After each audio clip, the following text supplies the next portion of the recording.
The girl friend movie positive response రావడంతో theatres కలకలలాడుతున్నాయి. దాంతో రష్మిక ఈ మూవీ తన కెరీర్లో ఎంత స్పెషల్ అనేది తెలియజేస్తూ అది చేయడానికి గల కారణాలన్నీ ఓ లెటర్ ద్వారా రిలీజ్ చేసింది. ఇక ఆ లెటర్లో స్త్రీగా ఎదుర్కొంటున్న అమ్మాయిలందరికీ నా ప్రేమ లేక నీకేం తెలుసు అనే ప్రశ్న ఎదుర్కొంటున్న ప్రతి అమ్మాయికి తనకేం కావాలో తనకి బాగా తెలుసు అనే స్థాయికి చేరుకుంటుంది. ఆమె ప్రయాణం సాధారణమైనదేం కాదు. నువ్వు ఎన్నో దాటుకొని వచ్చావు కాబట్టి నిన్ను నువ్వు ప్రేమించుకోవడం మర్చిపోవద్దు. నిన్ను నువ్వు గౌరవించుకో.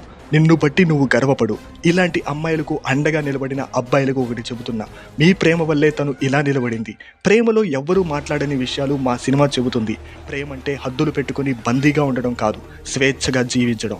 ఎలాంటి కఠినమైన పరిస్థితులు వచ్చినా తట్టుకొని ముందుకు వెళ్ళగలే ధైర్యాన్ని ఇవ్వడం. నా ప్రాణం పెట్టి మరీ ది గర్ల్ ఫ్రెండ్ మూవీ చేశాను. ఖచ్చితంగా ఇది మీ మనసుకు తాకుతుందని, మీ సామర్థ్యాన్ని మీకు తెలియజేస్తుందని, మిమ్మల్ని మీరు ప్రేమించుకుంటారని ఆశిస్తున్నాను.